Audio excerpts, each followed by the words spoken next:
പിണറായി വിജയൻ്റെ ഒരു കോൺഫിഡൻസിൻ്റെ ഒരു ചെറിയ ഡോസ് കൂടെ വയ്ക്കട്ടെ. ഇനി സമാധാനമാണ്, ഞാൻ കാണിച്ചു തരാം. വൈകുന്നേരത്തിന് ഫലം വരുമ്പോൾ ഒരു സംശയമില്ല. LDF ആയിരിക്കും മുന്നിൽ. എത്ര സീറ്റ് കിട്ടും?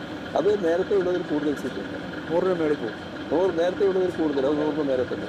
എൻ്റെ പൊന്ന് ചെങ്ങായി, ഇത് ഒരുമാതിരി 2020 കളിക്കാൻ പോയിട്ട്, ക്രിക്കറ്റ് കളിക്കാൻ പോയിട്ട് ആ പറഞ്ഞിട്ടുള്ള ഓൾ ഔട്ടായ ടീമിൻ്റെ അവസ്ഥയിൽ പോയിട്ട് തന്നെ തള്ളി ഒരു കുറവ് ചെയ്യാറ്റില്ല.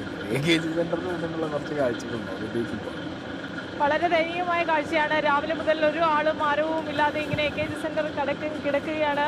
10 വർഷം തുടർച്ചയായി ഭരിച്ച ഒരു സർക്കാരും അതിൻ്റെ ഒരു സംസ്ഥാന കമ്മിറ്റി ഓഫീസുമാണ് AKG സെന്റർ. വളരെ പ്രൗഢിയോടുകൂടി പണിതുയർത്തിയ പുതിയ കെട്ടിടമാണ്. അവിടെ നടക്കുന്ന ആദ്യ നിയമസഭാ തെരഞ്ഞെടുപ്പ് കൂടിയാണ്.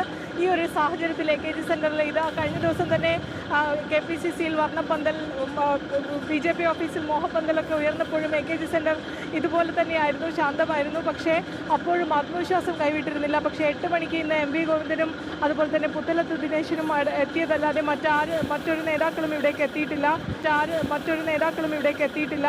ഇവർ കുറേ പേർക്ക് അറിയായിരുന്നു കിട്ടും. അതിന് എത്ര സീറ്റ് നമുക്കൊരു 50എങ്കിലും പിടിക്കണം എന്നുള്ള മനസ്സ് മാത്രമേ എനിക്ക് ചിലപ്പോൾ കാണുമായിരിക്കും. കോൺഫിഡൻസിന് മുകളിൽ പലതും പറഞ്ഞിട്ടുണ്ട്.